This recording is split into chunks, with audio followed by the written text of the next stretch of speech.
Hello, dear students. I am Sampada Sawant, Assistant Professor of Philosophy. In this video, we shall cover Unit 1, Basic Logical Concepts of the paper Logic. The topic we will cover is Understanding Arguments and Premises and Conclusion. Arguments is something that we will use in logic. So, what is meant by argument? Argument does not mean a fight. So, when we say two people are having an argument, that is a whole different concept. Your argument means certain sentences, certain combination of statements which you use to prove something, to justify something. So in courts, you use arguments. So the local understanding of argument and the understanding of argument in logic are two different things. So what is meant by argument? Argument is a collection of statements including some that are given as reasons for another. So I have to prove a particular point. Okay. To prove that point, I use certain statements. I make certain statements. I make certain reasons. I make certain arguments. So this collection of statements, the conclusion and the reasons that I give to reach that conclusion, that entire thing is called an argument. Reasoning is often expressed by an argument.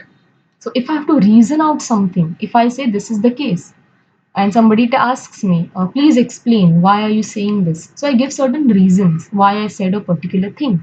So when I say this parrot is green, okay, let's say you have never seen a parrot, and let's say you don't even know that parrots are green, and all of a sudden someone comes and asks me, why do you say parrots are green? So I go on giving certain reasons to explain why parrots are green. So that entire thing that I present before the one who questions me is called an argument. I'm presenting an argument. Argument has two elements, premise and conclusion. Both are propositions. What are propositions? We have seen in the previous video. Proposition is a statement. It's a true or false statement. It's an informative statement. It declares something. So premise and conclusion both are propositions. They are statements. But premises are reasons. And conclusion is the proposition which reasons support, which premises support. So every argument has premises and conclusion. Conclusion is something which we reach using those premises that we give before. Let's try to understand this deeper. Let's take this example. Chris will get an A or a B in logic class. Chris, it turns out, does not get an A. So Chris will get a B. Obviously, right? What I'm saying in the beginning is Chris will either get A or B in logic class. But it turns out Chris does not get A. So obviously he got B. Okay. My conclusion was, so Chris will get a B. To reach this conclusion, I have used certain reasons in the beginning that Chris will get an A or B in logic class. Chris does not get A. These are my premise, these are my reasons that I'm using to reach my conclusion, which is Chris will get a B. Okay, so this entire thing, the combination of these three statements is called an argument. The entire thing is called an argument. Let's take some more examples. First, all men are mortal. Mortal means the ones who die. All men are mortal. Socrates is a man. Socrates is a philosopher, if you know.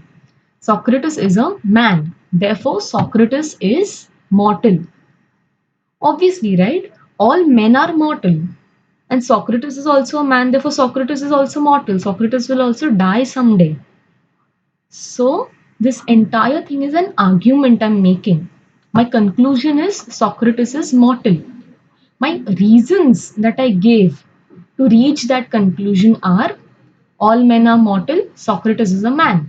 So these first and second statements are called premises. And the third statement is called a conclusion. Conclusion always comes at the last. And premises is something that comes before the conclusion. Let's take another example. All spiders have 8 legs. Black widow is a spider. We don't know what black widow is. Let's just consider black widow is a spider. Remember, we said in logic we are not interested in what is the case. What we're interested in only in the structure, not the content. Okay. All spiders have 8 legs. Black widow is a spider. Therefore, black widow has 8 legs, obviously. So the first and the second statement is a premise. They are called premises. And the last is called the conclusion. Therefore, Black Widow has 8 legs is a conclusion. There will be certain examples in the exam where you will have to differentiate between premises and conclusion, and it will not be so easily stated in this form. You will be given that as one complete sentence or one complete a continuous combination or collection of statements. In exam, it will not be given so easily. How will you differentiate between what is a premise and what is a conclusion? So there are certain indicating words, certain indicators. Premise indicators include because, as, for the reason that, for, given that, since, assuming that. Whenever you see the use of these words before any sentence or any statement, you will know that it is a premise.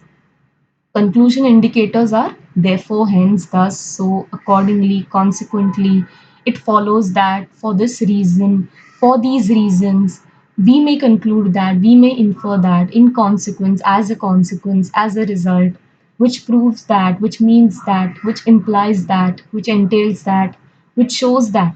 Whenever you have the use of these phrases or these words before any statement, you know it is a conclusion.